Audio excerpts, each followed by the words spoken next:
दोस्तों नमस्कार। आप सभी स्टूडेंट्स के लिए लेकर आ चुके हैं हिंदी विषय का रुक जाना नहीं का पूरा पेपर हल सहित।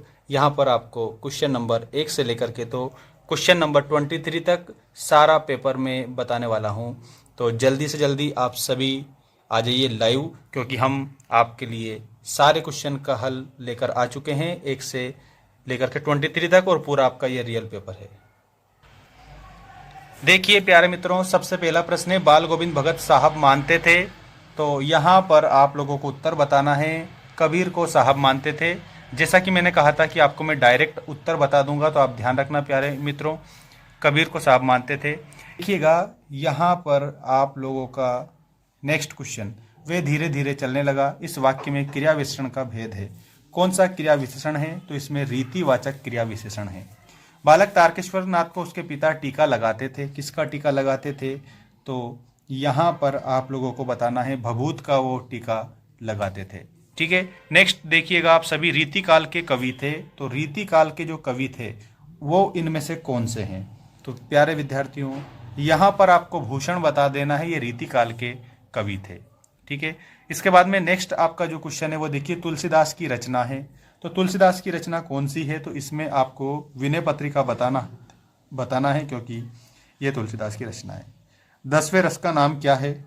तो यहाँ पर आप 10वें रस का नाम वात्सल्य रस बताएंगे, क्योंकि 10वें रस का नाम वात्सल्य रस है। इसके बाद में आपके रिक्त स्थान आ चुके हैं। यहाँ पर रिक्त स्थान का उत्तर भी मैं आपको बताऊंगा, जैसा कि मैंने आपसे वादा किया था। संधि के भेद होते हैं। तो संधि के यहाँ पर आपको 3 भेद बताना है, स्वर संधि, व्यंजन संधि और विसर्ग संधि। इसके बाद में अगला प्रश्न है, हिमालय की तीसरी सबसे बड़ी चोटी है। तो इसमें आप कंचनजंगा बताएंगे, और ये आपकी कृतिका से लिया गया पाठ है। सूरदास के गुरु थे। तो सूरदास के गुरु वल्लभाचार्य जी थे। चौपाई छंद के प्रत्येक पंक्ति में मात्राएं होती है। तो चौपाई की प्रत्येक पंक्ति में 16-16 मात्राएं होती है। तो यहाँ पर 16 वाला ऑप्शन आप करेक्ट करेंगे। प्रबंध काव्य के भेद होते हैं। तो प्रबंध काव्य के 2 भेद होते हैं। ठीक है, इसके बाद में आपका नेक्स्ट है, प्रतिमा बनाने वाले का नाम था। तो यहाँ पर मास्टर मोतीलाल प्रतिमा बनाने वाले का नाम था। अब आप जोड़ी बनाइए। सही जोड़ी वाले प्रश्नों के उत्तर अभी आपको स्क्रीन के सामने दिखाए जा रहे हैं। गद्य की प्रमुख विधाएं। तो यहाँ पर आप लोग गद्य की प्रमुख विधाएं जो होती है, इसके आगे आपको ऑप्शन नंबर 7 से मिलाना है। ये गद्य की विधा है निबंध। अगला है लखनवी अंदाज। तो यहाँ पर आप लोगों को लखनवी अंदाज दिया है।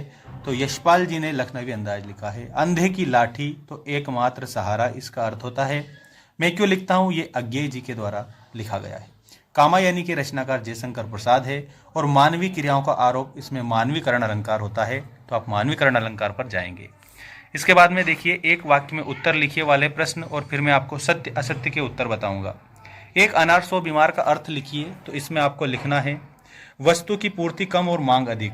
ठीक है, पूर्ति कम, मांग अधिक, मांग अधिक, इस प्रकार से आप इसमें लिखेंगे। अगला है, भोलेनाथ के पिताजी गंगा में आटे की कितनी गोलियां प्रवाहित करते थे? भोलानाथ के जो पिताजी थे वो 500 गोलियां प्रवाहित करते थे। तो आपको 500 बताना है। कवि निराला ने बादलों की तुलना किससे की है? तो यहाँ पर बादलों की तुलना निराला जी ने बाल कल्पना से की है। तो यहाँ पर आपको लिखना है बाल कल्पना, बाल कल्पना। नेक्स्ट आपका क्वेश्चन है, रस के कितने अंग होते हैं? तो यहाँ पर आपको 4 अंग बताना है। रस के 4 अंग होते हैं मुख्य रूप से, विभाव, अनुभाव, संचारी भाव और स्थायी भाव। गद्य की 3 गौण विधाएं लिखिए। तो गद्य की 2 प्रकार की विधाएं होती है। ठीक है, तो इसमें गौण विधा आपसे पूछी है। तो गौण विधा में आपको लिखना है संस्मरण। संस्मरण के बाद में आपको रिपोर्टाज लिखना है, रिपोर्टाज, और रिपोर्टाज के बाद में आपको डायरी लिखना है। ठीक है, ये गद्य की गौण विधाएं हैं, संस्मरण, रिपोर्टाज, डायरी। अब इसके बाद में आपसे अगला प्रश्न पूछा है, समास के कितने भेद होते हैं? तो आपको बताना है समास के 6 भेद होते हैं। समास के 6 भेद होते हैं। अब आप देखिएगा, सत्य असत्य लिखिए वाले प्रश्न। जो जीता न जल सके मुझे अजय कहते हैं, ये सही है आपका। प्रेयर व्हील को घुमाने से पाप नहीं धुलते हैं, ये असत्य है। हिरोशिमा में परमाणु बम गिरा था, तो ये आपका सत्य हो जाएगा। मुख्य गायक के स्वर चट्टान जैसे भारी और गंभीर थे, ये भी आपका सत्य हो जाएगा। दोहा एक सममात्रिक छंद है, ये असत्य होगा क्योंकि अर्ध सममात्रिक छंद है। आदमी ने पहल आग का आविष्कार किया था, ये सत्य है। इस प्रकार से आपको याद रखना है कि 2 और 5 वाला असत्य है, बाकी सभी सही है।